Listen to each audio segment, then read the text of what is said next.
인사 말씀을 듣는 시간을 갖도록 하겠습니다. 큰 박수로 맞이해 주시기 바랍니다.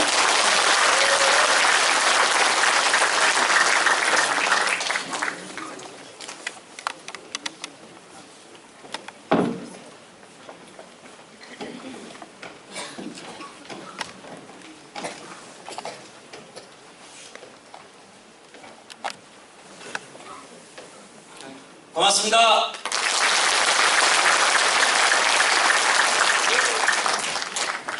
네, 여러분들께서 그동안 많이 지원해 주셔가지고 지금 국회의원을 5번째 하고 있습니다. 그래서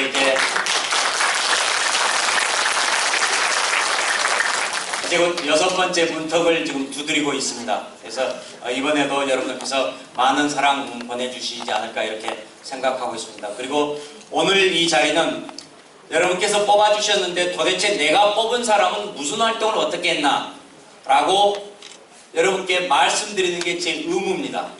그리고 여러분은 내 주권을 행사했던 사람이 도대체 어떤 일을 했는지 이놈이 잘했나 못했나 봐야 되겠다 라고 따져보시는 게 여러분들의 권리입니다. 그래서 저는 여러분께 당연히 이제 보고를 드렸어야 되는 건데 제가 지금 이번에 원내대표가 됐습니다. 작년 말에. 그래가지고 굉장히 좀 바빠졌어요. 그래서 예전 같았으면은 지역별로 나눠가지고 아주 잘게 나눠서 의정보고회를 많이 했을 텐데 그러지 못하고 이렇게 한꺼번에 묶어서 딱 오늘 한 번 합니다. 그리고 의정보고회 하는 것도 오늘이 마지막입니다. 내일부터는 할 수가 없습니다. 법적으로. 그래서 오늘 이렇게 여러분들 모시고 도대체 심재철이는 무슨 일을 어떻게 했는지 그것을 여러분께 이제 보고 드리는 겁니다. 그리고 오늘 이 자리에 우리 윤종필 의원님을 비롯해서 경기도에서 많은 현역 정당위원장님들이 오셔가지고 격려해 주셔서 대단히 감사드리고 또 오늘 이 자리를 채워주신 여러분들 너무너무 감사드립니다. 여러분들께서 내가 주권을 행사했던 대상자, 내가 뽑았던 국회의원이 잘하도록 진짜 못해가지고 어디 가서 말도 못 꺼내고 창피해서 이름 석자를 못 꺼낼 수 있는 사람이 안 되도록 여러분이 자부심을 가질 수 있도록 지금까지 달려왔고 앞으로도 계속해서 열심히 뛰겠습니다. 그래서 우리 안양, 동안, 의리 전국에서 최고의 지역이라는 것들을 입증할 수 있도록 온몸 부서져라 열심히 뛰겠습니다.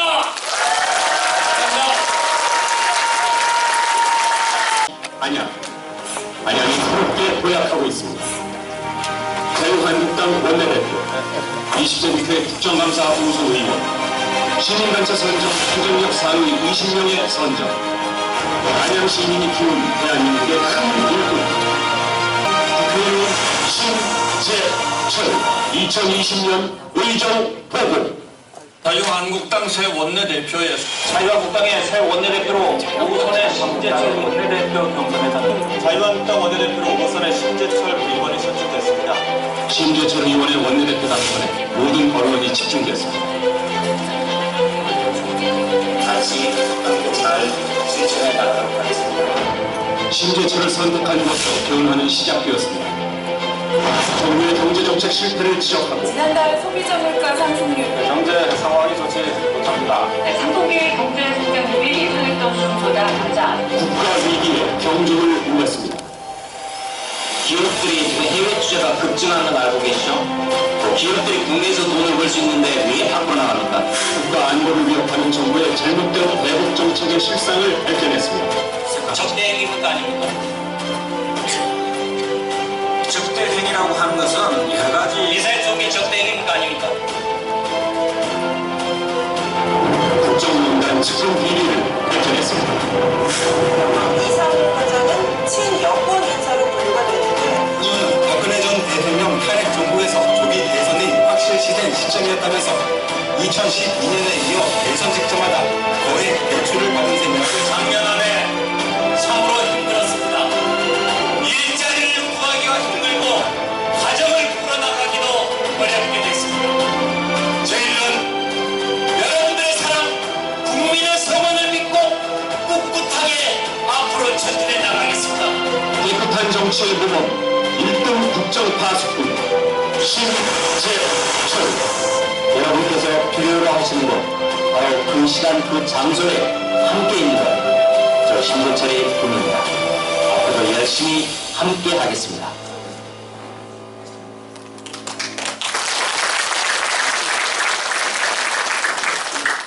자, 이제 여러분께 심재철이는 도대체 무슨 일을 했는지 잠시 좀 말씀을 드리도록 하겠습니다. 여기 지금 가려져서 잘 안 보이지만은 의정수상 지금까지 상을 총 60번을 받았습니다. 그리고 이번 20대 국회에서 18번 받았습니다. 그리고 NGO 국감우수위원이라고 270개 시민단체들이 모여서 국정감사를 평가를 합니다. 거기에서 올해 들어서도 그러니까 이번 20대 국회에서 3번을 상을 받았습니다. 전체적으로는 5선 하면서 지금까지 13번 받았는데 이번에 지금 3번 받았고요. 그리고 지역발전 여러 가지 것 됐고, 그리고 국회 부의장하고 원내대표 하신 것은 여러분께서 잘 아실 것입니다. 간단하게 여러분께 좀 설명을 드리도록 하겠습니다. 지금 그동안에 안양에 지금 국회의원이 3사람이 있는데 그 중에서 특별교부금을 제가 그래도 제일 많이 가져왔습니다. 저기 2사람은 여당입니다. 저는 야당입니다. 야당이면서 저쪽 2사람도 5선, 6선이고 저는 5선이지 않습니까? 선수 같아도 지역 발전을 위해서 훨씬 더 많은 역할을 했다고 저는 자부를 합니다.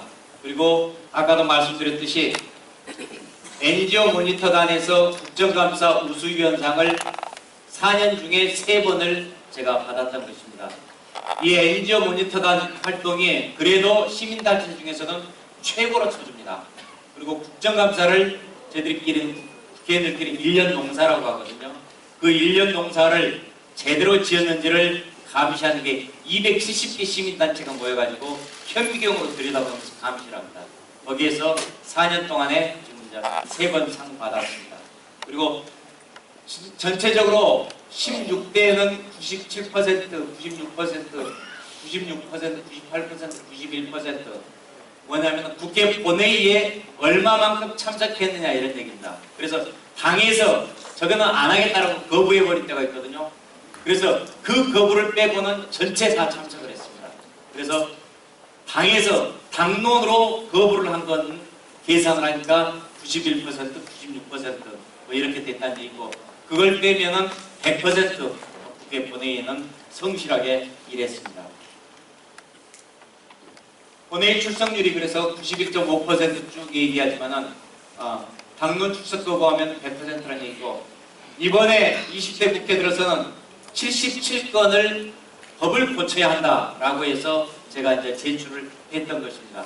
법을 고쳐야 한다라면은 아이디어는 어디서 왔느냐? 여러분들하고 얘기하면서 왔습니다. 여러분들이 아이고 이거 죽겠네, 왜 이거 안 되지? 그런 말씀들을 하시고, 아유 우리 자식 새끼 때문에 힘들어 죽겠어 하고 이제 뭐 얘기 듣다 보면은 뭐를 고쳐야겠구나, 그런 아이디어들이 떠오릅니다. 바로 이제 그 아이디어를 모아가지고 제가 법안을 제출한 것입니다. 그래서 국회의원이 하는 일이 뭐죠? 예? 아니요, 맨날 싸우는 거잖아.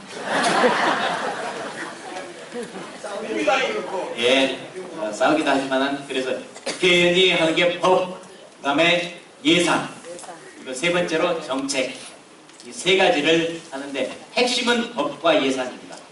그리고 법과 예산으로 정책을 통제하니까 딱 2개만 얘기하면 법과 예산인데, 그 법에서 지금 이런 것들을 넣고 여러 가지 법들을 제가 많이 냈고, 무엇보다도 나라의 변화, 개혁이 돼야 된다는 거고, 서민경제, 우리 민생이 살아야 된다, 그런 법들을 많이 냈었습니다.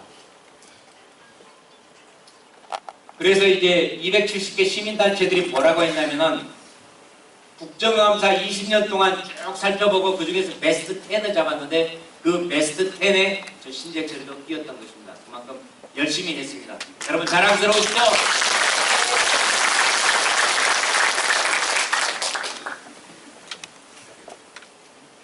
그리고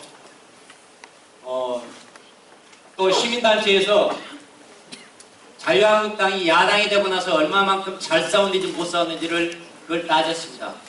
그래서 따져보니까 대정부 투쟁력 상위 20명, 신재철이 할 말은 하고 여당에 대해서 제대로 싸우는구나. 그래서 그 싸움 잘하는 의원으로도 잘 뽑혔습니다. 여러분 좋으세요? 원래 저는 싸움 못해요. 그런데 이제 국회가 어쩔 수 없이 이렇게 지금 따질 수밖에 없지만 잘못된 거 분명히 따져야 되잖아요. 그리고 몰아붙여야 되잖아요. 그래야지 답을 얘기를 하니까. 그래서 어쩔 수 없이 이렇게 국회에서는 싸울 수밖에 없다는 것. 그리고 이제 그동안에 저는 국회에서 있는 직은 국회 부의장에 있었고 그 전에 예산결산특별위원장에서 대한민국 전체 예산이 돌아가는 것을 이제 알게 됐습니다. 그리고 윤리특별위원장도 있고 여러 가지 이제 모임회장 있고 당에서는 지금 이제 원내대표 있고 그 전에는 최고위원도 있고 정책위원회 의장도 있고 여러 가지 것들을 이제 했습니다. 그렇기 때문에 당이 돌아가는 내용들도 거의 다 이제 소상히 알고 그래서 여러분 흔히 하는 얘기로 척하면 안다라는 이제 그런 게 이런 경험이 쌓여서 이런 일을 할 수 있게 됐습니다. 저는 무엇보다도 국민의 생활을 지키는 법을 가장 먼저 했습니다. 그래서 우리 안양교도소 이전돼야 되겠죠? 네. 이전이 되려면 그게 법으로 뒷받침해 줘야 돼요.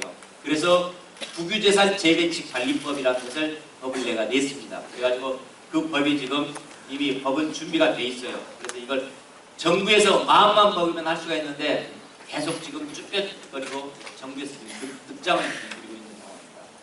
그리고 또 하나가 이 자동차세가 지금은 CC에 따라 다르죠. 소형 자동차세 싸죠. 그리고 대형은 좀 더 비싸죠. 외제는 어떻게 돼요? 외제는 값은 터무니없이 비싼데 CC로 따지니까 배기량으로 따지니까 세금이 싸요. 그거 돼요 안 돼요? 그래서 제가 바꾼 것이 자동차세는 가격으로 매기자. 그래서 싼 차는 싸고 비싼 차는 비싸게 세금 매기자. 그게 훨씬 더 합리적이겠죠. 바로 이제 그런 법들을 저는 제출했던 겁니다. 그리고 자 공중화장실법 이것은 제가 초선 때 얘기를 했는데 우리 버스 타고 가고 어디 화장실 가면은 남자들은 다 오는데 여자들은 길게 줄 서 있잖아요. 그게 이제 왜 그러냐면은 여자들 변기가 부족한데 실제 그래서 제가 여자 화장실에서 들어가 봤어요. 그래서 변기가 얼마만큼 부족한지 현장도 살펴봤는데 그래서 제가 법을 뜯어 고친 겁니다. 만든 겁니다.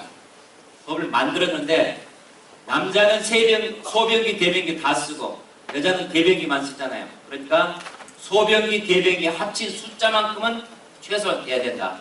1:1이. 그래서 제 법이 통과되고 나서 그 다음에 변화가 일어난 것이 고속도로 휴게소. 거기에서부터 변화가 쫙 일어나기 시작해서 지금은 고속도로 휴게소에 그렇게 많이 붐비지는 않죠. 근데 옛날에 지어진 건물들, 옛날에 지어진 극장 같은 데는 여전히 그런 불편한 점이 있는데 그래서 그런 공중 화장실법을 제가 만들었던 것입니다. 이건 잘했죠? 네. 그 다음에 오늘 여자분들만 손 이렇게 내보세요. 그 중에서 손톱에다가 매니큐어 뭐 하시는 분은 가만히 있고 안 그런 분은 손 내리고. 뭐냐면은 여자들 손질하는 네일 있죠? 네일 업종을 자유화시킨 것이 저 심재철입니다. 뭐냐면은 옛날에는 미용사 자격증이 있어야지 네일 자격증을 줬어요. 근데 이 미용하고 네일하고 무슨 상관이 있어요? 아무 상관이 없잖아요. 그래서 미용사 자격증 필요 없다. 그냥 네일 자격증 다 할 수 있게 만들어 놓은 겁니다. 그래서 법을 시행령을 거쳐서 이것도 완전히 자유화로 풀어놓습니다.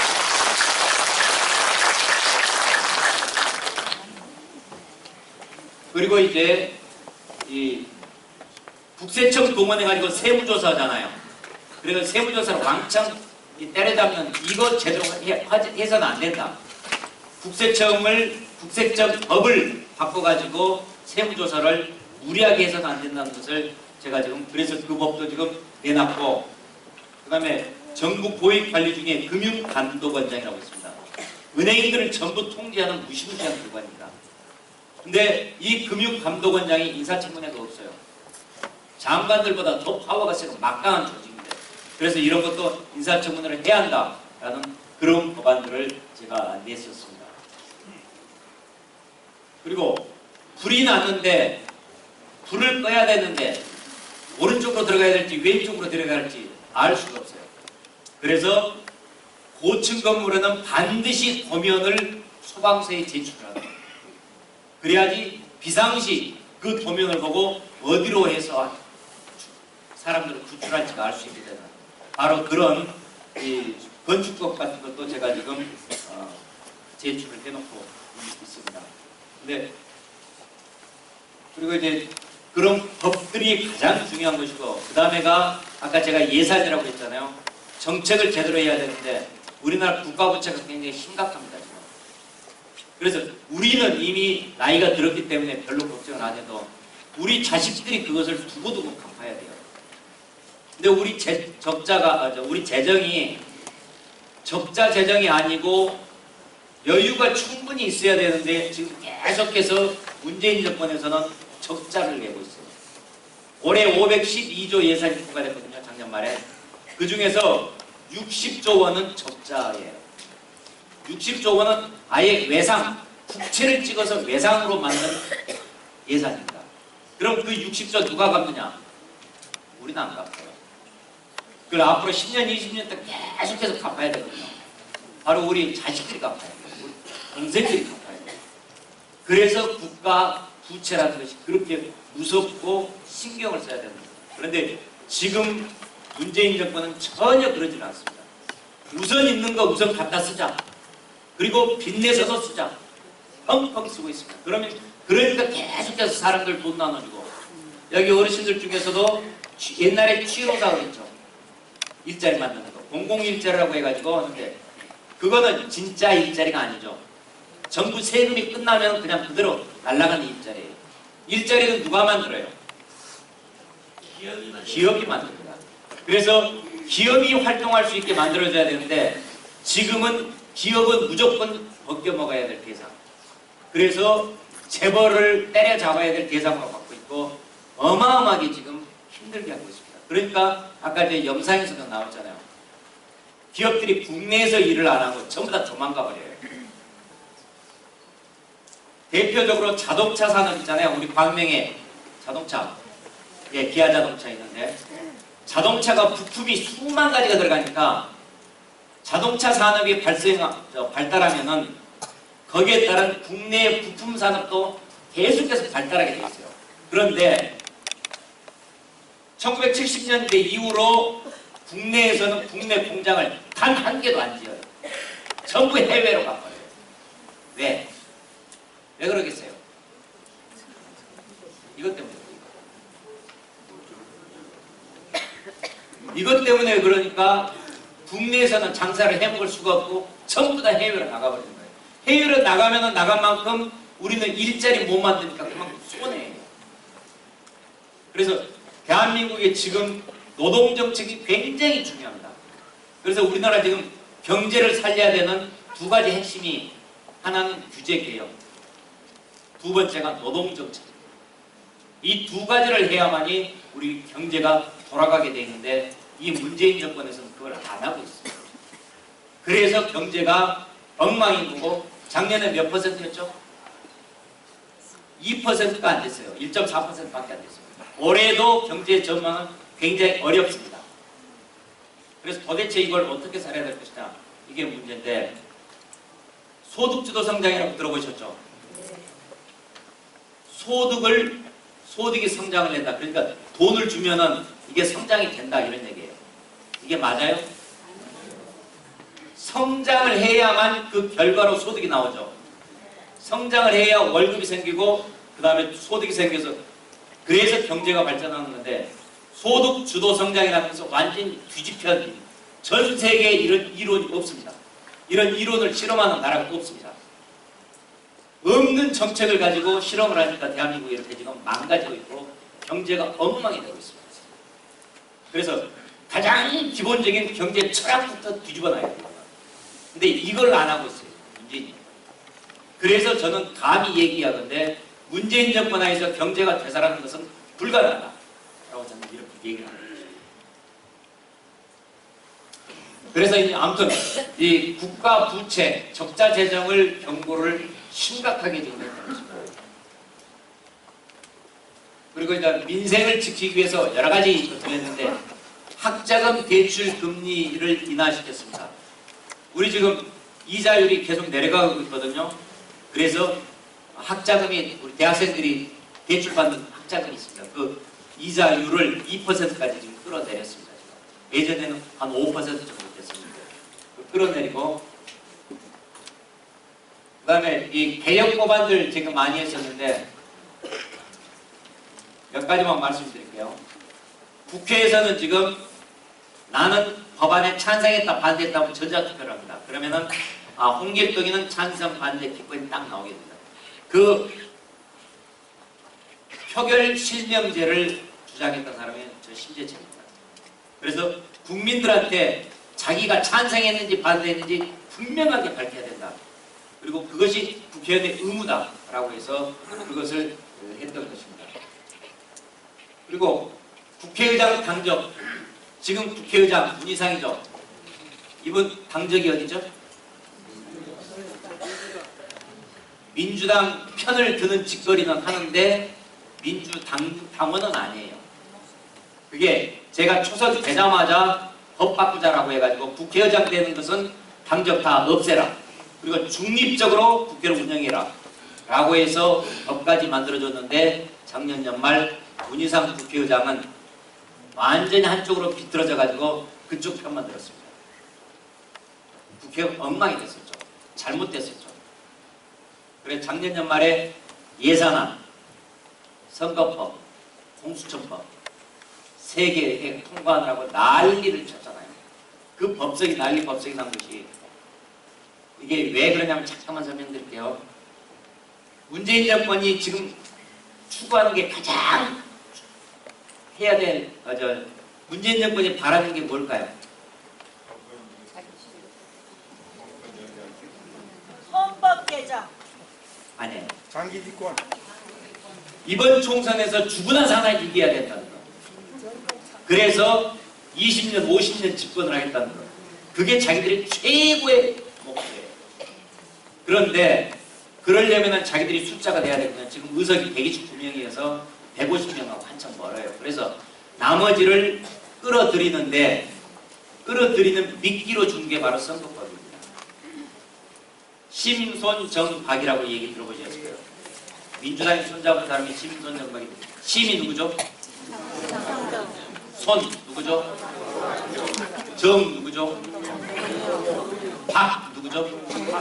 박지원. 그래서 심손정박 손잡고 그 사람들한테 국회의원 떡 준 거예요. 그걸 바꾸기 위한 것이 연동형 비례제랍니다. 연동형 비례제는 지역구에서 많이 당선되면은 비례대표를 못 받아요. 옛날에는 지역에서 많이 당선되고 또 연동형도 비례도 많이 받고 그랬잖아요. 그런데 지금 이 연동형 비례제라는 제도는 지역에서 많이 당선이 됐다 그러면 비례는 못 받게 돼 있어요. 지역에서 적게 돼야만이 비례를 많이 받게 돼 있어요. 그래서 이번에 가장 이득을 보는 게 바로 그 심손정박이에요. 군소정당들. 지역구에서는 5명밖에 안 됐는데 비례대표는 한 10명, 15명씩 먹을 수가 있는 거예요. 제도를 그렇게 일부러 억지로 뜯어고치면서 이거 하면은 니네들 국회의원 늘어나니까 우리 도와주라 라고 그걸 준 거예요. 떡을 주면서 민주당이 챙긴 게 뭐죠? 공수처예요. 공수처. 이 공수처가 얼마나 무시무시한 법이냐면요. 공수처가 일반적인 수사를 다 할 수 있는데 다른 데서 수사하는 게 저게 지금 수사하는 거는 나를 겨냥한 수사야. 야 그거 수사 가져와. 남의 수사를 가로채서 가져올 수가 있습니다. 우선 수사권이라고 하는데 그걸. 그 권한을 가지고 있고 공수처 검사가 25명밖에 안 돼요. 딱 한 주머니에 대해서 손에다 넣을 수 있어요. 그래서 임기가 3년에서 6년을 할 수가 있어요. 그러면은 이 정권 끝나고도 계속 진행이 돼요. 그래서 문재인 정권이 정권 퇴임 후에 일어날 수 있는 여러 가지 문제들 터져 나오는 것들 미리 싹을 잘라야 되겠다라고 해서 하는 것이 바로 공수처입니다. 그래서 공수처를 해서는 절대 안 된다라고 저희들이 그렇게 반대를 했습니다. 그리고 공수처는 새로운 권력기관이니까 이론적으로는 헌법에 나와야 돼요. 이게 헌법에 새로운 권력, 중앙권력기관 전부 다 3권으로 이렇게 나눠놨거든요. 근데 없어요. 그게 헌법에도 없는 기관이고, 그래서 권력 분립의 정신을 위반한 위헌적인 기구입니다. 연동형 비례제도 물론 위헌이에요. 연동형 비례제는 지금 우리는 2표 찍죠. 지역의 인물 하나 찍고 정당 찍고 2개를 찍는데 그 2표가 이제 섞어져서 계산돼요. 섞어져서 계산이 되는 것은 이건 헌법 위반입니다. 그래서 위헌이에요. 이것은 다짜고짜 무조건 위헌이에요. 연동형은. 그래서 저희들은 헌법재판소에다가 위헌 심판을 냈는데 헌법재판소장도 저쪽 편 사람이에요. 그래서 계속 지금 눈치 보고 아무 소리도 안 하고 그냥 눈 감고 있는 거예요. 지금. 완전 직무유기하고 있어요. 그리고 이건 정권이 바뀌어지면은 직권남용으로 당연히 처벌돼야 될 사안이에요. 이번에 지금 문재인 정권이 들어서고 나서 직권남용으로 어마어마하게 적폐청산하는 거 아시죠? 똑같이 당할 거예요, 이 사람들. 자기들이 그걸 하면서도 교훈을 얻지는 못하고 자기들 하고 싶은 대로만 이렇게 지금 하는 거 매우 잘못된 거예요.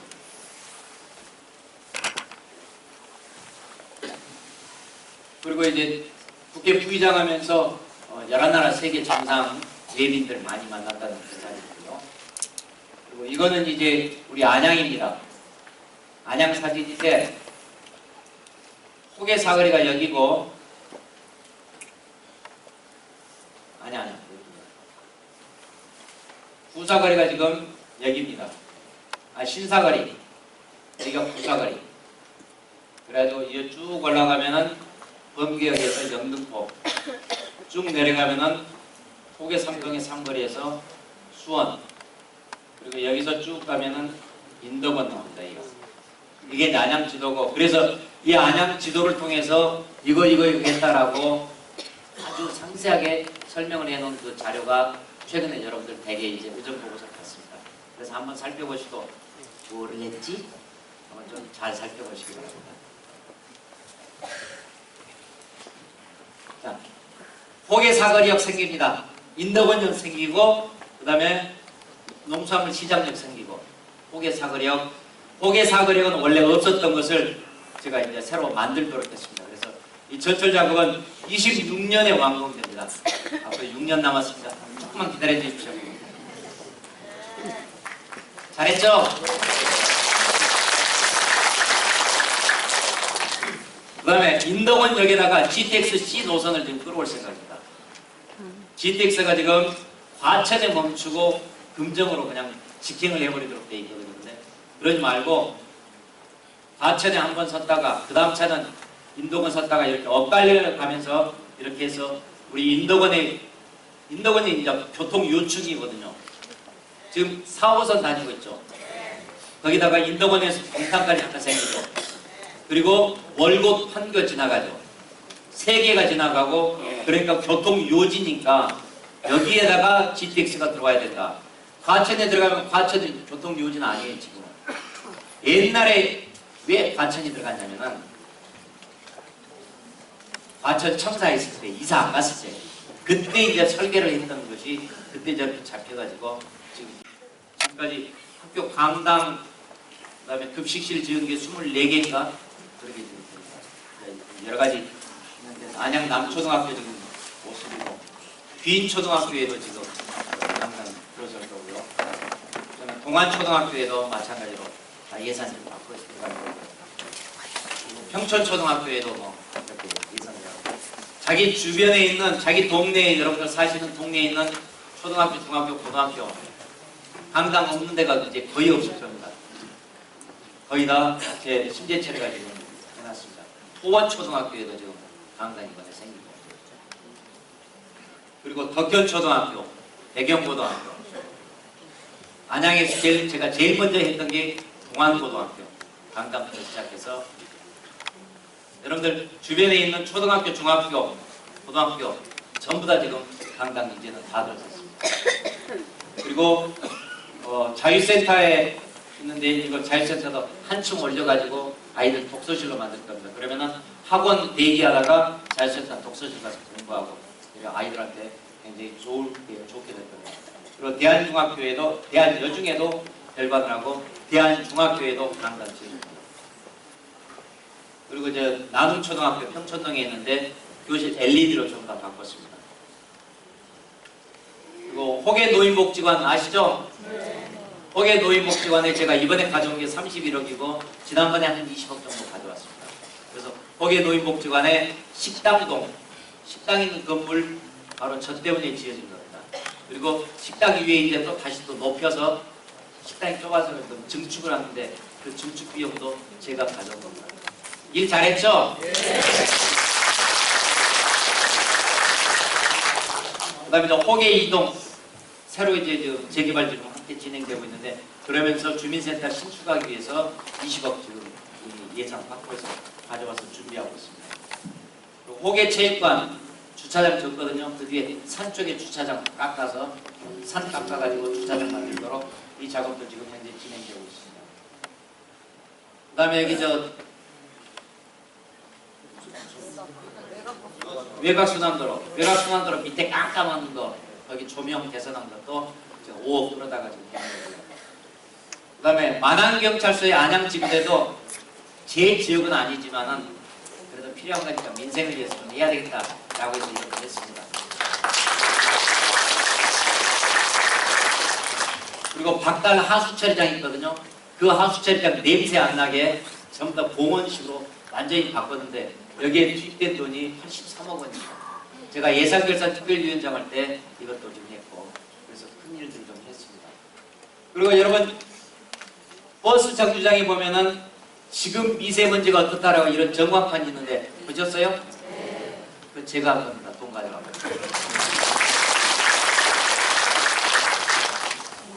그리고 이제 안양교도소 옆에 지금 철조망이 있는 거 그 철조망 좀 이쁘게 좀 전부 다 철조망 뜯어내고 펜스 새롭게 좀 그 다음에 목련 저기 범계동에 목련 어린이공원이 있는데 거기도 지금 이렇게 이쁘게 지금 반사했고요. 그 다음에 터미널 부지 저기 빈터 있죠?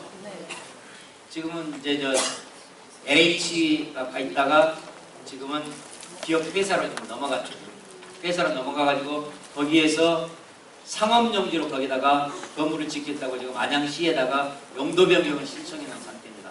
그래서 귀인동의 한신아파트 쪽 주민들은 그건 이제 반대하고 있고 이런 상황인데 어쨌든 옛날에는 거기 담이 쳐져 있었거든요. 담이 쳐져 있으니까 쓰레기를 갖다 던져버리는 거예요. 그래서 아예 담을 없애자. 그래서 거기다 코스모스니 장미니 이런 것들 심도록 해서 개방을 시켰던 것도 바로 제가 했던 일입니다.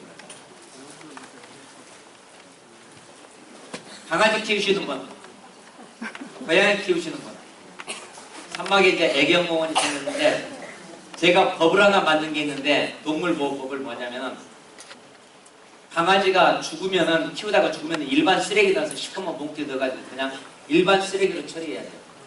얼마나 가슴 아파요. 그래서 그러지 말자.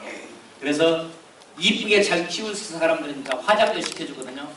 동물도 화장할 수 있도록 동물 화장장을 만들 수 있는 법 근거를 만든 게 바로 저 신재철입니다. 제가 그것을 만들어가지고 그리고 나서 실제 이제 아니에요. 박수 치려면 확실하게 박수 한번 치세요.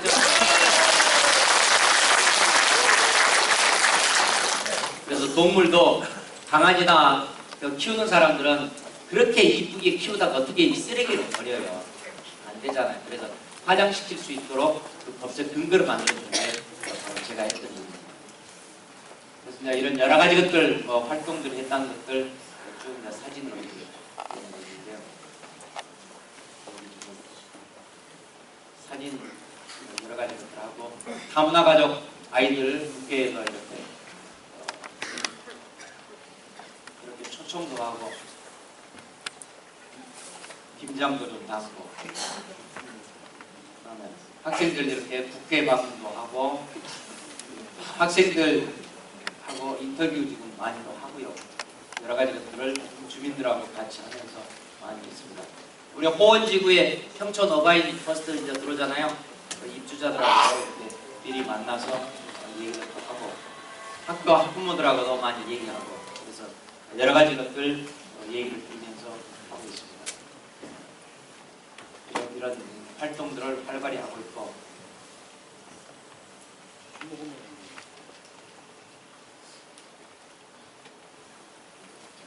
이상 간단하게 보고를 마치도록 하겠습니다.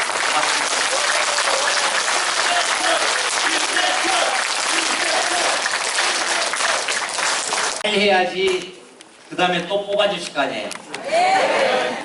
일 못하면 즉각 아웃 되잖아요. 잘리지 않기 위해서 열심히 했습니다. 그래서